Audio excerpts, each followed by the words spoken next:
If you're new to plant parenting, have you ever wished that a friend would just turn up at your house with that plant that will just grow really easily for you in your home, cause you minimal fuss, and really build your confidence with this super rewarding hobby of being a plant parent?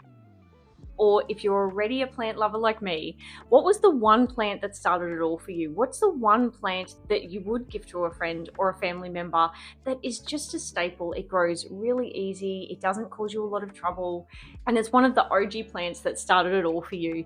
I've just arrived home from our July Plant Club catch-up. I did actually get a few propagations that I brought home, but most importantly, we had a fantastic conversation all about tips and tricks that you would give beginners who are starting new with plants, but also what are the top 10 plants that us as a group agree are pretty user-friendly, super easy to propagate. You can grow them in soil and water and hydro, all the things. I just really appreciate Plant Club so much because we have such a wide variety of people. We've got the crazy plant ladies like myself, people with way more experience than me, they know so much more than me. And then we've also got a number of people that are just starting off. They're getting their very first indoor plants ever when they come to a plant swaps. I'm filming this video straight after Plant Club so that I don't forget any of the conversation, and I want to share all of those beginner-friendly plant tips with you in today's video. And if you're new here, hey, I'm Mel. A few years ago, I was a total plant parent tragic. My compost bin was just overflowing with my failures. But today, I'm a proud plant mum to over 150 plants, most of them healthy. I'm no expert. At the end of the day, I'm just a crazy plant lady who loves talking about plants. And if you enjoy this video and find it helpful, I'd really appreciate you subscribing to this channel and joining this little planty corner of the internet. I'm on a mission to reach my first 100 subscribers and let the YouTube universe know that I'm here so that I might be able to share more of my tips and tricks with other plant parents who might appreciate them as well.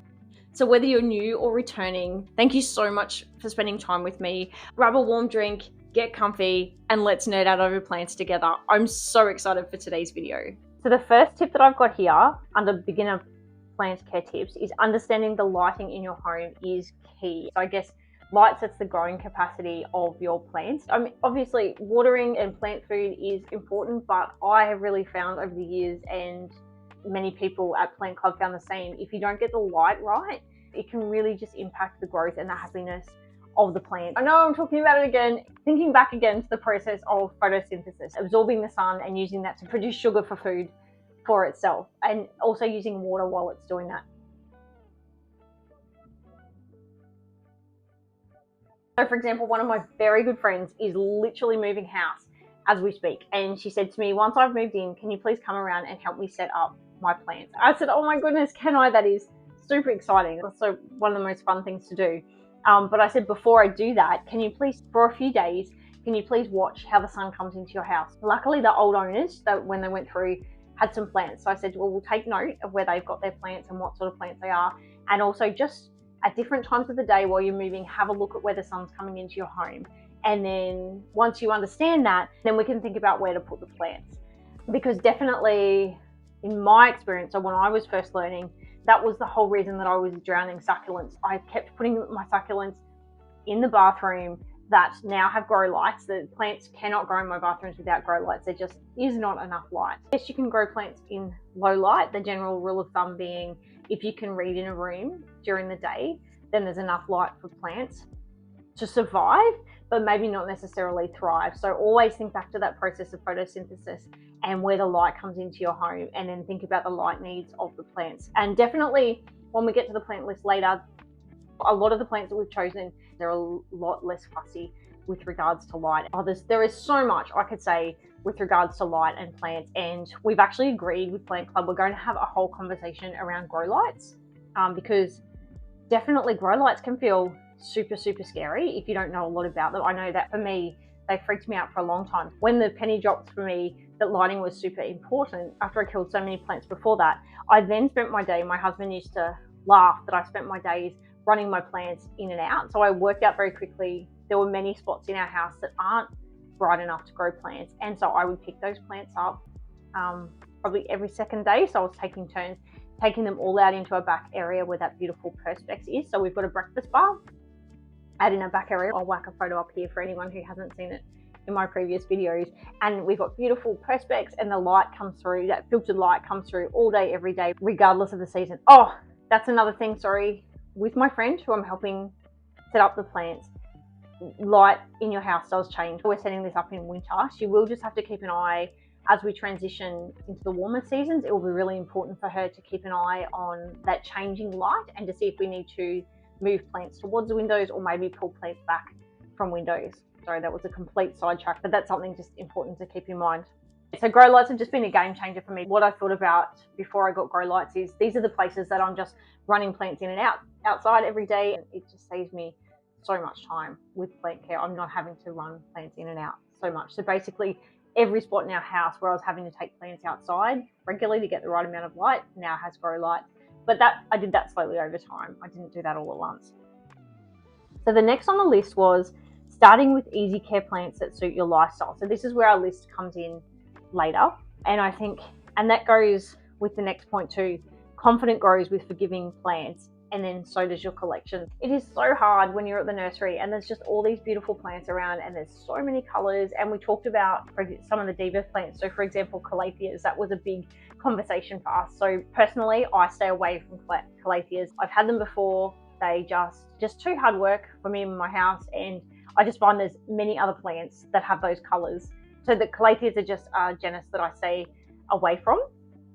But I guess you need to learn that. So as a beginner, trying to stay away from the trends and try and stay away from some of those pretty plants. I know it can feel a little bit boring. So when we go through the plants later, I've tried to include in the list a bit of color and a bit of different texture and shape and all of that. But at the end of the day, no, it's not going to look like some of the photos you see on Instagram. Our conversation today was all around get your confidence with some of the easier plants for your home and that suit your lifestyle, and also learn to propagate some of them, troubleshoot them, go through the pest cycles with them, and then slowly as your confidence grows, maybe introduce some of those harder plants.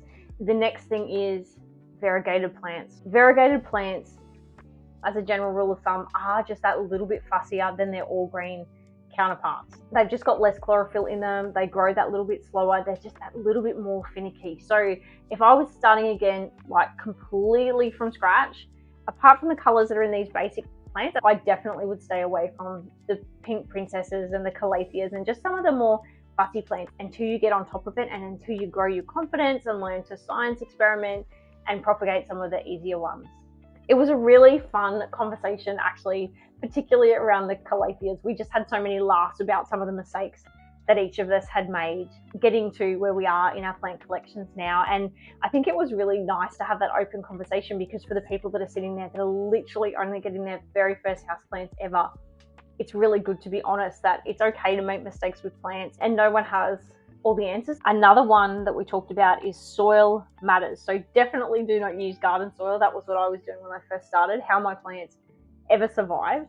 Buy a decent potting mix from your nursery, but also as a minimum, if you can, just add a little bit of perlite. It's really hard when you're buying bagged potting mix. Sometimes it can be quite dense, and so a number of us swear by perlite in the plant club, and just adding that little bit of perlite through at a minimum. For anyone who's watched my previous videos, I do not use soil at all. I'm an environmental scientist who's allergic to the microbes in soil. Seriously, the irony. So I don't grow any of my plants in soil. I use a chunky mix that's cocoa coir and perlite and a little bit of leca, and I'm just about to start experimenting a bit of pond mixed through as well. But at a minimum, for members that do use soil, they do just mix a bit of bark or a bit of perlite through just to give that aeration to the soil, to stop it getting so compact and soggy, and to reduce the chance of root rot. And the last tip that we put in here is nursery pots are also your friend, just like perlite or orchid bark is your friend with regards to soil. Nursery pots versus cover pots. I maybe have one or two OG plants that are planted in the actual pot, but the majority of my plants I keep in nursery pots for their entire life. So this is in a self-watering pot, but for their entire life, as the plant grows, I just keep increasing the size of the nursery pot. And I guess that does a number of things. Firstly, nursery pots have fantastic drainage, but also nursery pots are lighter, so when you're moving plants around, but also if you find a spot, particularly for a slightly more fussier plant, say you want to keep a plant in that spot, but you actually want to change your decor around, you can actually change the outer pot, keep the plant where it is, and just mix and match outer pots and inner pots. I guess it just gives you so much more flexibility. Whereas if this guy is planted directly into this pot, and then as it grows, you're having to buy another cover pot. Cover pots can be expensive. There's just a whole heap of flexibility, I guess. We came up with so many points, but basically cover pots, it just stops you being locked in. You can mix and match. So when I'm sick of this one being in the timber pot, I can grab one of my other cover pots and I can move this on to another plant, and this plant can stay where it is and just have another cover pot put on it without me having to repot the entire plant. And then also nursery pots are way cheaper than cover pots as well. So that is our 6 beginner plant care tips. If you are having to start your collection completely from scratch, all of the things that you would really appreciate knowing. I must be at the front door by the sounds of my dog. I'll be back. That was actually my husband arriving home. So while I was talking to him about his day, I potted up some of the begonias. And I really, really need to get to Bunnings. I put it in at one of my self-watering setups, but I've now run out of the clear saucers, so I'm using whatever I have. This is one of the cover pots that I really like. It fits perfectly with these size pots and for self-watering. So I've put both the begonias in here. For now, I look forward to watching them grow. I'm not exactly sure where I'm going to put them yet, but I'm going to put them somewhere where I get to see them all the time. So before my husband arrived home, we were just finishing the beginner plant care tips, but I'd be really interested if there's one tip that you wish you knew before you started being a plant parent. Please let us all know in the comments below. It would be great if we can share those tips and tricks. There are so many different ways to be a plant parent, so many different ways to look after plants, and I'm sure I've missed so many tips. It would be great to help others who are just starting on their journey as well. So let's get on to our top beginner friendly plants. And you know what, just before I came back, I realized at Plant Club I completely forgot one of my absolute go-to filler plants that are just a no-brainer for me. I don't even know how I forgot it. No way. What just happened? I'm going to add it into your list today, and I'll make sure I update our plant group Facebook page with this one as well. I'll leave that one to the end. So no one is going to be surprised that the very first plant on this list is a snake plant. You'll be happy to know that it wasn't just me. ChatGPT calls her the indestructible queen, and pretty much everyone at Plant Club agreed. These guys are great. In so many of my plant videos, I feel like I'm on repeat, and I need to find a different way to say this, but I'm all about different colors, textures, variety, shapes, very much mix and matching. And so all of the plants that we've chosen today are very much about, even though they're beginner friendly, there's going to be a nice variation with plants. And even if you just started with a few different snake plants, I can't remember, I googled it a few months ago, there are hundreds of different varieties of snake plants. So don't think you just have to have these. These are the ones that I love and that grow really readily around our area. But there's also, oh my goodness, is it the moonshine or the something to do with moon? I'll have to put it up here. It's definitely on my wish list at the moment.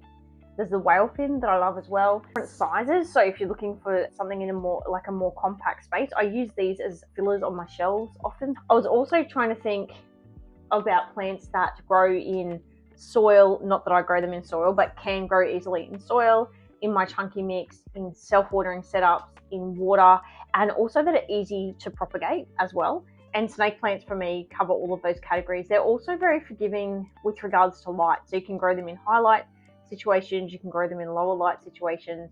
They will just grow slower in lower light. So this guy at the moment is in what I would class as a medium light situation, but still going really well. They're just amazingly forgiving, and they were in that NASA study that was done a few years ago with regards to air purification as well. Snake plants are really well known for purifying the air, so they're one of the plants that are recommended for you to have in your bedrooms to purify air as you sleep. So there were just so many good things about snake plants. I just absolutely love them. I guess the one downside is not pet friendly, unfortunately, but I find because of the sticky uppiness or the pointiness of the leaves, in general, my pets stay away from them. They're not a plant that my pets will go to.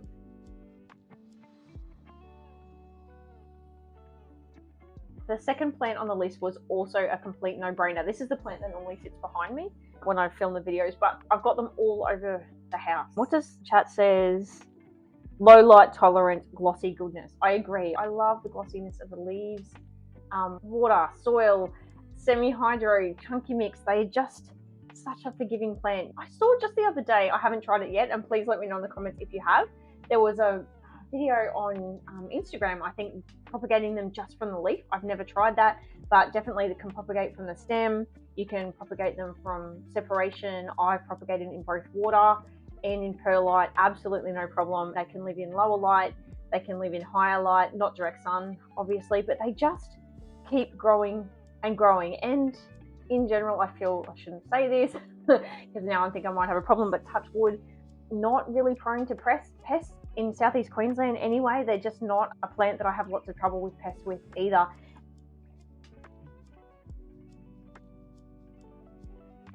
And they just size up so beautifully. Only 12 months ago it was a propagation. I don't know if any of you have seen some of my older videos, but I got given a pot that was cockroach infested. It was disgusting. The soil was rotten, and in it was a few rhizomes of these, and very quickly, once given the right conditions, I've just got plant after plant after plant. Amazing. And certainly once you get used to these, the black ravens, oh my goodness, the black leaf ones, I can't speak about that yet as a beginner plant because I've only, just in my video last week, I talked to you about just getting one for the first time. Hopefully they're equally as easy. I'll let you guys know. I'll give you some updates. Apparently they can go in even lower light than these guys can. And I just think they fill a space so nicely. There's something about the shape of the leaves. Also not pet friendly, unfortunately. But once again, the shape of the plant, my pets seem to be okay with them. So next on the list was definitely just a good old school pothos. Talk about versatile. I've got this one growing in a mason jar in water, but same soil, semi-hydro, pond. I've tried it in everything. This is about 4 different propagations together from my bigger plant that's in the hallway. They're just super, super easy. I can't imagine a plant collection without pothos because they're super forgiving and just really easy to care for. There's lots of different varieties as well that we're talking about. So same if you're considering sticking to pothos ZZs and snake plants, there are just so many varieties of pothos to try. My big one was a bit big to get down from the shelf, but I'm finding these satin pothos, so they're a little bit textured, the leaves, and I love the colors. Look at that. It's just a propagation and already growing really well for me. I've found that these do okay in medium light. So this is growing actually in one of the lower light spots that I would grow plants in this house because I've got grow lights in most of the areas, but this one doesn't seem to need it. Look at the colors, they're just beautiful. So that's another one to consider, and that was universal at Plant Club. Lots of people love these for ease of propagation and just that little bit of texture and color that you get on the leaves.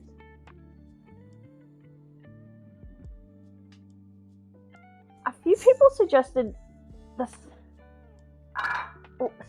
Snow Queen, and definitely I find it's an easy plant to care for, but with the variegation I found it just grows that little bit more slowly than some of my other pothos. But certainly I agree, this is also a super easy plant to care for. Just with the variegation, it is that little bit slower grower.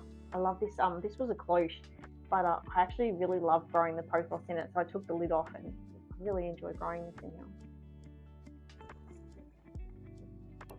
So pothos were such a favourite at Plant Club this morning. It was such a lovely conversation.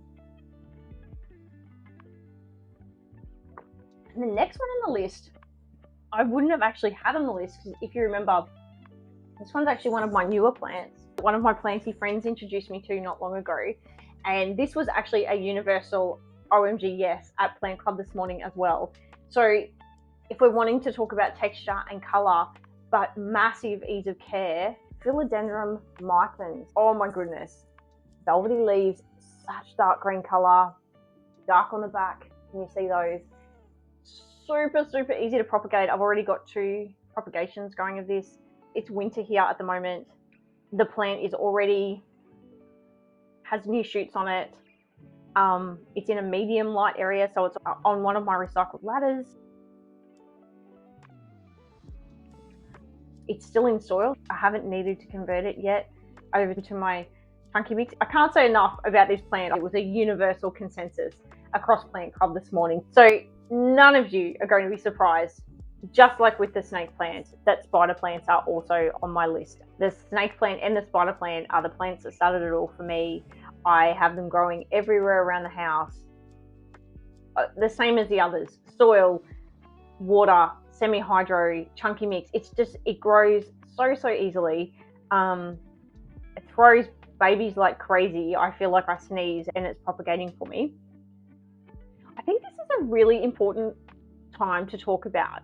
So what can be classed as a beginner plant for many people is not necessarily a beginner plant for someone else. And I guess let me explain that. So everyone's house and climate is different. So even my neighbor next door, for example, plants that are easy for me may not be necessarily easy for her because light and airflow and humidity in our houses are also very different.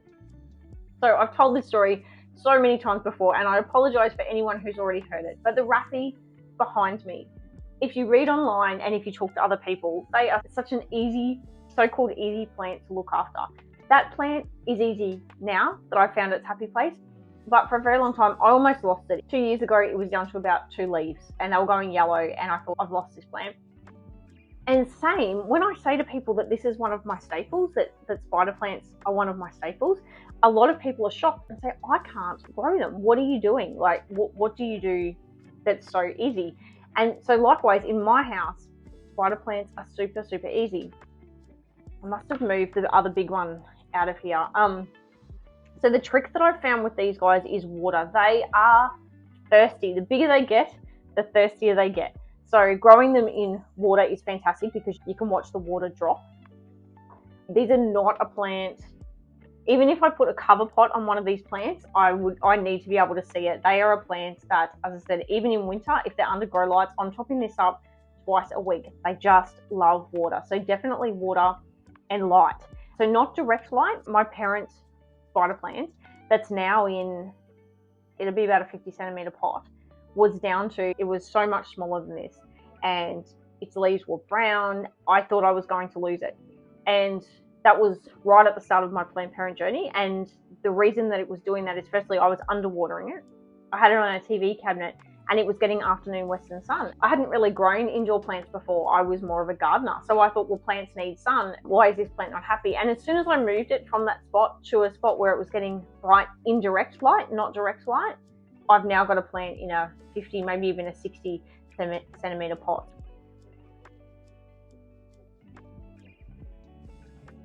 I guess that's a very long story, but what I wanted to say to you is I find these super easy, but I didn't until I found the right conditions. And then likewise, a lot of people are saying to me they don't find these easy at all, and I guess that's the advice that I give. Water and bright light, they just absolutely thrive on it. So the next plant on the list was a Dracaena. And not just this Dracaena, this is just the one that I had closest to the room. There are just so many different types. I'll put a Google search up here for you. There are just so many different types of Dracaenas that you can choose from, and I just find them, wow. These ones I just get out of the garden. So we've got them growing massive, like meters tall out in the garden, and I just take clippings and I start them off in water. I get up to 12 months growing in a jar, and then they just start going a bit mucky, and then I put them into, this is just in a, in a dry self-watering setup. This is why I shouldn't have cover pots, but I know that these are fairly forgiving. Let's see the roots coming out of the bottom. Okay, so this guy needs some water.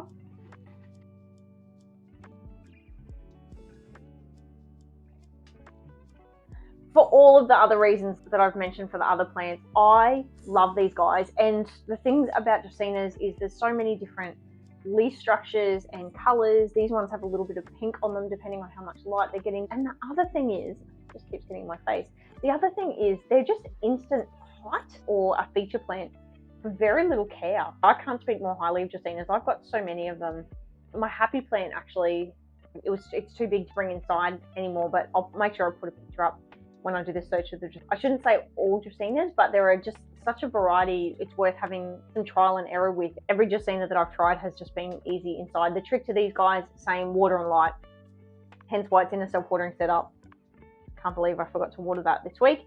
So winter at the moment, so I'm topping that reservoir up, not as often as a spider plant, but probably every week and a half at the moment. This one in particular, this is in a window that gets a nice amount of filtered morning light, and then filtered afternoon light, so it gets a good amount of light, which is why it's still using that water in winter. But Dracaenas, just love them. Instant pop of character, you know, instant feature plant, and very easy to care for. And also, touch wood, not too hard on the pests either. I don't really have a lot of pest issues with the Dracaenas either.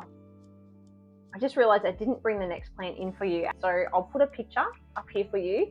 But the next plant on my list is definitely a Hoya carnosa. I think I was talking to you last week in the video. So it was a plant that my mum got me for my birthday when I was very first getting into plants. And I think if it wasn't for that plant, I wouldn't have fallen in love with Hoyas. And I'm not a big Hoya person. I don't have a very large collection, but the Hoya carnosa in particular has just been such an easy care plant for me. So easy to propagate. I've got some little propagations up here. Here's some little ones. So literally you can just put the stems in water. These are new, they haven't propagated yet, and I'll leave them in the water until they've got established roots and then put them in my chunky mix. And so I've got two massive carnosas. The carnosa, when my mum first gave it to me, it was in like a tiny 7cm pot. It has now grown. It's in about a 15cm pot, but I've got two of them and they're both so big I've forgotten which one the original parent plant was in the first place. And I've just put additional propagations into both of those pots to fill them up again. It's just, there's nothing I don't like about the Hoya carnosa. And the really positive thing about Hoyas is they are one of the easy care plants that's actually okay for pets. I mean, you still don't want your pets eating them.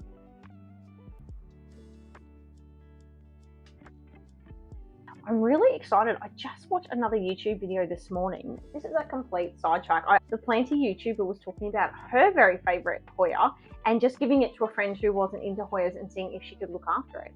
And I think she's over in Belgium, and so called it the Hoya, I want to say flamingo, but over here we call it the purple pride. And this was her plant, her Hoya that was really easy. And I've just got this tiny little propagation that anyone that saw my video many months ago, it came unwell. All of the leaves had brown spots on them. I'll just check while I'm talking to you. I think that one might have to cut that off. So I cut all of the affected leaves off, and it actually has doubled in size, believe it or not, since I've had it. So that's actually given me some hope for this one as well. But once again, how interesting is that? That is her go-to Hoya that she's found really easy. And maybe it's because this one came sick, but I have not found this plant easy at all. She has given me hope with this one. And actually now I'm looking at it, these two are two of the original leaves. And I think I've got the spots on them again. Sure, I'll have to turn the light on after I talk to you guys and have a good look, because what I'm tempted is this leaf is healthy. I'm tempted to cut the stem off and repot that and start again with the healthy leaf. Fingers crossed, there might be hope for my purple pride yet.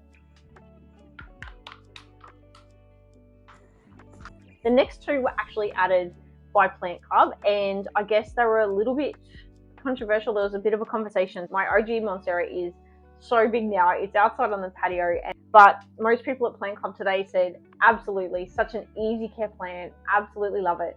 Mine is going absolutely bananas, but it's just like my Raffy. I guess initially I probably had to try it in about 3 places in our house before it really started going. Mind you, I bought it during COVID. Surprisingly, there wasn't a lot of Monstera around at the time with COVID, and so it was a bit unwell. I got it from Bunnings. It was right in the back behind other plants, so I guess it didn't have the best start to life. It had maybe 2 leaves on it, had a bit of fungus infection. So it did take me a little while to get that plant kickstarted. So I guess that's why I didn't put it on my list, on my personal beginner list. But so many people said exactly the same as all the others. Ease of propagation, soil, water, semi-hydro, and also those fenestrated leaves. If you want to add that pop of jungle to any room, the Monstera, absolutely. You just walk in and it feels like an instant jungle. But definitely, I agree. I think maybe mine just didn't have the best of starts. Now that it's healthy, yeah, my goodness, so easy to look after and is so big now. I'm having trouble finding a place in our home, which is why she's on the front patio, but can't stay there for summer because the caterpillars will get her. So I need to find somewhere else inside. The next one on the list, also from Plant Club, was a little bit controversial. So we had some people agreeing and other people going, oh no. And I do have an example. I have a propagation. And I have to agree. So this is a propagation from my parent peace lily that's out on the front patio, and that is also in maybe a 40 50cm pot, absolutely huge. I bought it in for one of my last videos and it's just so big to move. I was really lucky, I guess, because it wasn't one of the first plants that I got. And so I had learned a few things about plants by the time that I got it. And I also find a peace lily easy for the reason that Plant Club said is they are such dramatic plants. When they need a water, they do a massive flop. They're basically yelling at you saying, hey mum, I need some water. Whereas other people in Plant Club were just like, oh my goodness, once you've got them in a spot, don't move them, don't look at them, don't look sideways. They are such fussy diva plants. So the peace lily was a really interesting one. Some people found them quite easy and other people are like, oh my goodness, do not put a peace lily on a beginner friendly list. So I'd be really interested, how do you feel about peace lilies? Have you found them easy in your home, or are they one of those diva plants that you find the spot and you just leave it where it is and try not to look at it and, you know, leave all the conditions the same because finally it's going well? Okay, so the final plant that I should have put on the list for Plant Club this morning, completely forgot, don't know how I managed it, is one of my very favorite Genesis, the Syngonium. What was I thinking? Seriously. This might be controversial and feel free to put your ideas down in the comments. But in my house and in my conditions, these grow even easier than pothos. Yeah, they're just so easy in a home.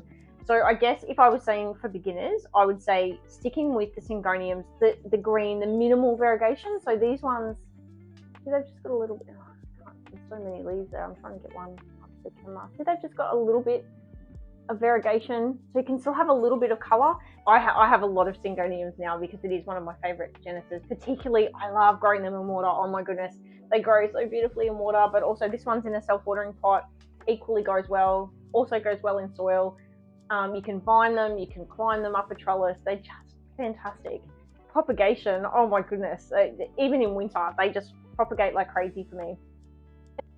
I would recommend, once again, sticking with your more standard ones, and then once you've got these guys down pat, moving to the variegated ones. I've probably got about 6 or 7 different species of Syngonium now, and some of the variegated ones are easy, whereas others are just that little bit more challenging.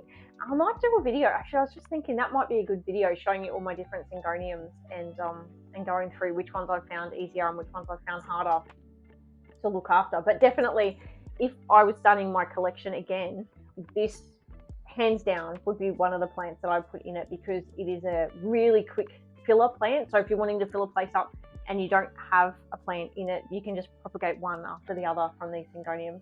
And actually, it was a friend who introduced me to them. So I had looked past Syngoniums before, because when we moved into our house, we've been in our house for 20 years now.